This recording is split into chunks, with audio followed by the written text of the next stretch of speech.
going to tell him something that I don't want Yeah, recorded. it's not, Gene, don't record. No. My uncle also got invited, not at the same time I did, to Ellen Walsh McLean. She had quite a mansion. No, which is- did she live in the Georgetown section of town? I don't even know. No, I lived actually in the DuPont Circle Oh, okay. at the time of World War II. Sure. In fact, I lived fairly close to Walsh McLean's mansion. It was about 3 blocks away. Her mansion, I think, is now an embassy. No doubt. But for why my uncle went upstairs and was in her dressing room, I have no idea. But she had this great big long dressing table, and she had 2 sets of, brush, comb. Oh, sure. Oh, yeah. Yeah, you only need 1 set, but she had She had 2 two. sets. This is the woman who owned the Hope Yeah, Diamond? Ellen Walsh McLean. Okay. Yeah. I think, She preferred to have banquets where you sat down at a long table, a table as long as this room. wow. Well, And then it was it Winston that got it? I don't even remember the story for that specifically. That I know that Winston ended up with it at one time, and then he donated it to the Smithsonian or something. Or I don't know the history of from her, how it got from her to the museum. Harry Winston. Yeah, Harry Winston was one of Yeah. that. Okay, did I tell you the story how it got to the Smithsonian? Well, from what I understand, it brought bad luck to everyone Well, who owned it. That's sort of the myth. But you know how he got it to the Smithsonian? How? Mailed it. to show sort of faith in the U.S. Postal Service. You know, it was obviously insured, but it was just kind of a big, almost a PR kind of thing that they mailed it to the Smithsonian. Yeah. Well, now I didn't know that. Yeah, I saw that on the Discovery Channel or something one time. That he said, "I have all the faith in the U.S. Postal Service, so I'm going to insure my package and put it in the mail." And of course, they showed it on the newsreel because that would have been the 50s. I don't know what time it's. Well, I wouldn't put that much faith in the Postal Service now. Well, yeah, but clearly everybody knew what the package was. But it was just the idea that I trust them to deliver the. Couple of things that I wanted to still. I know you're there in the interview seat, but there's a couple more stories that I wanted to touch up on. Is the time that you spent in New Orleans, and the place where you lived, you had a neighbor, and No, I didn't have a neighbor. He was underneath us. Underneath us. he was underneath us. Oh, Tennessee Williams. Excuse me. Are you recording? I had not 1, but 2 stepfathers. The first one was Jerry Breckenridge, and he was a newspaper person. In fact, he knew Sissy Patterson very well and helped turn the Times and the Herald were 2 separate papers, and he helped combine them in one. Anyhow, he wasn't very good at staying on jobs too long. He was very restless. Unfortunately, sort of an alcoholic. I don't know whether there's such a thing as sort of an alcoholic, but he drank a little more than he should, let's put it that way. And he would, from the time I left elementary school till my 2nd year in college, I didn't go to the same school 2 times in a row. And what happened is that he got a job first up in New York, and we were in a very colonial house that had been adjusted for heating, but the heating system broke down. And would you believe that I had a dream the night before it broke down that I was in Grand Central Station, and sure enough, we had to go back. We always went back to what we call Taylor Street, which is where my grandmother lived. And we stayed there through Christmas. In the meantime, he went down and got a job in New Orleans. So after Christmas, then he found a place to live. And it was up over what is now a gumbo shop. It was a restaurant at the time. But just for the record, do you remember the address, specific address? I could find that. I could look that Okay. up because it was on St. Peter Street. The first, we were in what they call the Sir George House. Mm-hmm. And that was owned by a man who did department store window decorating. Mm-hmm. And it was very interesting, and interesting architecturally. Mm-hmm. And so we were there for a while, and I forget, it was really too small. It had only 2 rooms, and the kitchen was sort of off a part of the room I was sleeping in. And so we got a better place next door. Oh, and when we were over, Pat O'Brien's used to be on St. Charles Street. It's at the corner of Royal and St. Charles. You actually entered on Royal, but we were on the St. Charles side. Okay. And I think it was 640 Royal Street. I'm not sure. I'd have to look that up. Anyhow, when we, and that had the walkway, whatever you want to call it, around an atrium. Anyway, we moved next door immediately, which was over a restaurant, and Pat O'Brien's was truly a restaurant. I mean, a family bar, like you would see in Cheers and that sort of thing. And we went, and we were up on the 3rd floor. Tennessee Williams was on the 2nd.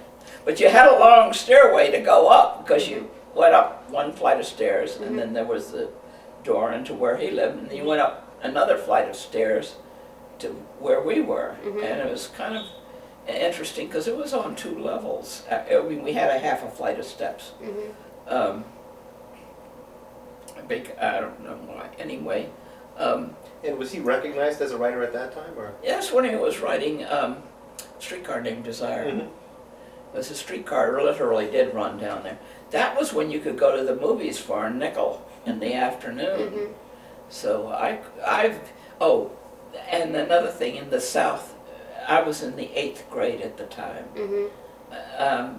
And they didn't have an 8th grade down there, and my mother didn't think I was quite ready for high school. So I didn't go to school that semester. And so I was, that's when and I have to give my stepmother credit. She got me started collecting movie stars and things like that. So I was really into the movies, and that's when they had a lot of good movies. I thought they were good movies. Yeah. Of course, I'm just turned 13, so. Yeah. Speaking of movies and literaries, I understand that your mother was a writer, Right. and you also had lunch with a famous writer. Would you elaborate on Well, wait a those minute. two? Let me tell you about how we entered New Orleans. Okay. first. Well, I didn't want to forget anything. All right. Well, the thing is that Jerry is covering a lot of police stories, so he has made buddies with a lot of policemen. So we're riding coach down to New Orleans on the Crescent Limited, and we get off a train, and Jerry's there to meet us, and he has us go back. My mother is standing behind me on the steps and takes our picture, and then we get in a police car of all things, and we have 2 motorcycles in front, and they take us around, and we're going down Canal Street with a police escort and everything, and then around through the French Quarter, and then to this first place where we live, the Sir George House. So, and he's making $35 a week.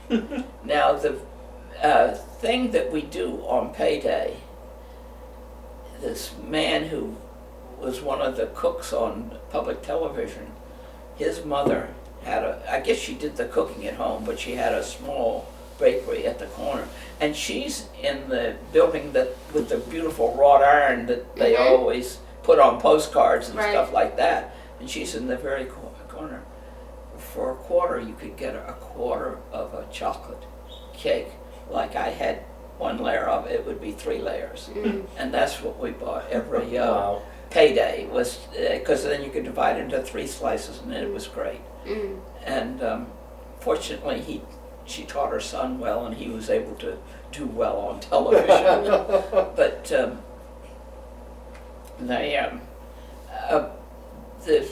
it was later, this luncheon with famous people. I met both Marjorie Canaan Rawlings and Margaret Mitchell. In fact, Margaret Mitchell actually planned my mother's last wedding, the one to Dan, who was also a journalist, but not like Jerry at all. But and that was why I went to Atlanta, because I had enjoyed it so much. And Peggy, as they call Margaret Mitchell, Peggy and my mother got along very well, and I got along well with her too. And the luncheon you're talking about was when the press women had their version of the gridiron thing. And they had a luncheon at Pierre's restaurant first, and which I guess they were doing the literary people, because my mother, Lella Warren, and Marjorie Canaan Rawlings, and Margaret Mitchell were the three honored literary things. And people like Hedda Hopper with her fancy hats were there. And she sort of scared me. I don't know why. At this time, I'm 16, so this is...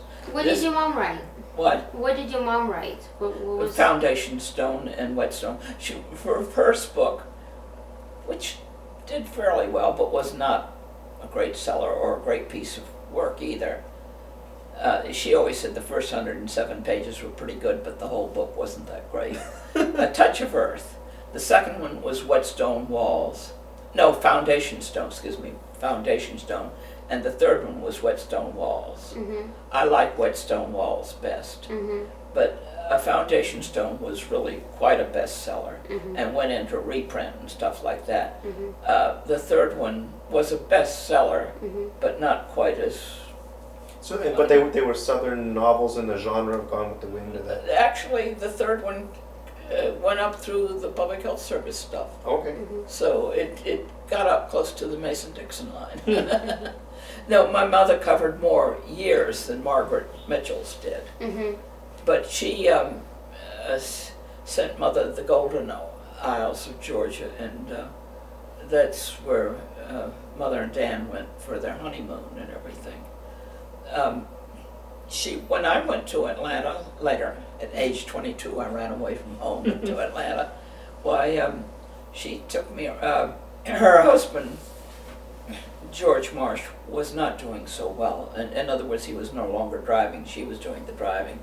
So she took us around and showed me all of it. I had a nice sightseeing guide for Atlanta. That's wonderful. Yeah, it was wonderful. And I confess I missed the very beginning of Jane's discussion. You were born in 26, 4, I was trying to think. About 3. 23. Okay. I was close. now? Carl was born in 25. Oh, that's right, yeah. We haven't even gotten to Lee's life yet. We're still discussing her heritage and everything that's happened up to the point where she went to school. We haven't done that yet. You mentioned yesterday, I believe Andrew Shaw, that your father was stuck in Artie Shaw, Artie Shaw, the musician. Oh, this is, yeah. My mother was, after she had separated from Jerry, and was trying to finish up Foundation Stone. And my father had lost his job. This was during the Depression. And couldn't send, he was sending $100 a month for, she didn't ask for alimony, but she did ask for child support. And so, we went to Reno. I went to Reno with my mother at age 6. For divorce, or? Yeah, okay. That's Makes where sense. you went. Absolutely, everybody, yeah, because that was where you could get divorced the fastest and easiest. Yeah, in 6 weeks or something like that. And I stayed at Mrs. Addenbrooke's. She was well known for taking in people in my situations. And she was a nice person, and she had a nice corner house that had been part of her farm, but Reno was sort of crowding in on her. But there was the barn out back, though, and she had the most wonderful swing. But anyhow, when he took me in, I spent 1 year in Newport News, Virginia. This is why I said I didn't go to any 2 schools until I finally got to Catholic University and went to 2 years in a row in the same school. At that time, my father had remarried and had my brother, and he was a cute toddler. And there was this small house that my stepmother's sister had died and left a husband with 2 girls. One of them was my age, and one of them was younger. And so they have a very small house that I think would fit in your living room. Anyhow, it does have 3 bedrooms.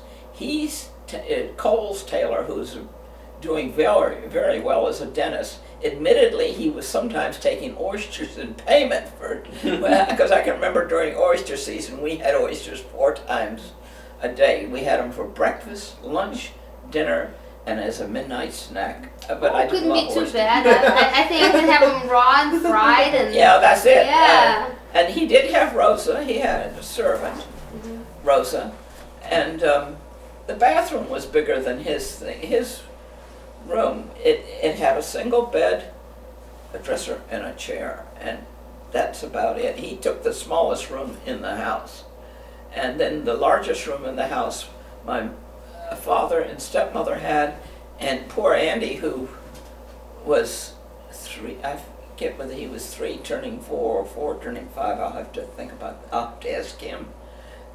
He was still in a crib, sleeping in the room with them. The middle-sized bedroom, which is like from here to that wall, and not this deep, because you had to, it had twin beds in it, and you had to move Nancy's bed over a little in order to close the door. So we slept there. Nancy and I got along beautifully. We are still good friends to this day. And Jean, unfortunately, his solution there was to send her off to boarding school. She didn't really like being sent off to boarding school, but she did get to come home for holidays and everything. But me being a teenager, and I was 5'9" then, the one thing I wanted for Easter was during the Depression, you got shoes twice a year. Once at Easter time, you got your dress shoes, and in the fall, you got your school shoes. Well, this was Easter time, and she was buying us all. We all wanted high heels, and so believe it or not, I found a comfortable pair of high heels that I wanted. She got them for me, and she liked girls. Fortunately, she had a son, but she liked shopping for girls. Of course. The one thing that was good at that time, while my father was unemployed, we were in Newport News, Virginia, which is near Williamsburg, and I had decided, I had admired my grandfather that was a doctor very much, thought about being a doctor, couldn't take biology because I couldn't cut up a frog, and then I knew I wanted to be an architect too, and I was kind of, wobbling between the two. While I was in Newport News, one of the young women had jumped over a railroad track trying to commit suicide and got mangled by a train, and she was in the hospital, and we were going to go see her, with 2 other girls, and as we're walking, and at the corner drugstore and everything, we were meeting 3 guys who just visited her, and they'd start describing her condition. I fainted right there on the corner. That made up my mind. To be an architect. It was architecture for me. And I, by the way, when I went and visited Nancy recently, the drugstore is gone, but I took a picture of that corner because it was so important in my life. But so, I told my father that. He said, well, there's somebody you ought to meet. Is coming to speak at William and Mary. And his name is Frank Lloyd Wright. I had not heard of Frank Lloyd Wright before I went to hear him talk. Well, here I am as a teenager. I'm 15, going on 16, and we get there, and it's in the Christopher Wren building of all the places there, which is one of the few original buildings in Williamsburg. He talks a lot about site planning, and that everything he talks about I'm eating up. But he lambasts Williamsburg because it's a reproduction. The thing he likes best is the church, even though it's kind of, and I think the roof is, maybe they put the roof back, but the roof was gone at that time. But there are the original bricks and things like that at Jamestown. And that's why I kind of like this. Oh, absolutely, yeah. The Godspeed, because it's Jamestown. Anyhow, so he admires that and lambasts Williamsburg. So afterwards we go into a room that's not as big as this. It probably goes from the edge of the bookshelves to that wall, and it is about this wide. Anyhow, we come in this way, and I'm looking at the thing. He's done the Johnson wax, and over in this corner I see a black and white picture of falling water. Well, I just think that's great, you know. And my father is sort of following behind me, and he said, well, let's go over and talk to him. He's a little man standing in the middle of the room. Nobody is talking to him. So we go over and talk to him. The people, his hosts, breathe a sigh of relief. My father happens to be an engineer. And so, you know, he knows, of course, he's designing wind tunnels and that sort of thing. He's not designing falling water. Absolutely, yeah. But anyhow, that's what he was doing for the government when he lost his job. Anyhow, so in those days, I hadn't had the 4 kids that I had to be a top sergeant with. I wasn't doing as much talking. And so my father really is doing. But he's encouraging, and when I tell it, I didn't know at the time that his drafting room was being run by a woman from MIT. I was going to ask you if he said anything about you wanting to be a woman architect in the 1940s, if that was going to be an issue. Or it would have been the 30s, right? Yeah, or it was the 30s, yeah. In fact, this was 1938 going on to 1939. Yeah, I did not know that that his drafting room at that time was being run by a woman. But yes, he encouraged me and, you know, said, go. Of course, he would have liked for me to pay the $3,000 a year to have come studied under him, you know. But since we were broke, it's because we were so broke, I was living with my father because he couldn't pay child support. But anyway, he's encouraging, and I'm enjoying listening to he and my father. And my father is very frank. He says, well, I've been designing wind tunnels and stuff, very specialized stuff, not the exotic sort of thing. And of course, he thinks highly of wind tunnels. That's practical, you know. You know, they are getting along buddy to buddy very well. Yeah. And then afterwards, my father, I have been taking Latin, and I am not very good at languages, and my father is trying to help me. The next semester comes up, and my father says, well, why don't you drop Latin and take drafting? If you want to be an architect, you got to learn how to draw. So take draft. With a name like Lee, see, I'm not using Ella at all. I am Lee Warren Spanigal down there. Right, so they don't know if you're a man or a woman. That's what I thought I was a man, so I register. And I am, of course, the only girl in the class. I registered for mechanical drawing, they called it in those days. Fortunately, it's being taught by an architect. So the architect, you've heard of French curves. French curves are named for the man named French who wrote the book about drafting. And so they're designed by a man whose name is French. They are not French curves. I know, that's interesting. Yeah, anyhow, so the man teaching it is an architect. And when he finds, I guess he was kind of curious. Oh, and I'm allowed to stay in the class as long as I make A's. So, boy, the pressure's not on that class. Yeah. Well, I don't know. I didn't realize it. You know, I did the best I could, and fortunately, the teacher liked me. Thinking there, as myself and Jimmy Bartles, we are the two that are interested in houses and that sort of thing. And the rest are want to work for the shipyard, building the Newport News Makes ship. Sense. That's right where you are, sure. Yeah, and they want to end up being gainfully employed, you know, in the shipyard. and going to their school. There is a school that's the equivalent of a junior college Okay. that they could go to after they got out of high school. Anyhow, he takes us aside. The rest have to read out, learn mechanical drawing out of French's book that he's written, and he's taken the two of us aside in the back of the room, and he's got a piece of land down at Buckrow Beach, and he's letting us design his house, which I thought was great. Well, I have been walking. My father was a construction superintendent for my uncle before they separated, and he went down to Langley Field.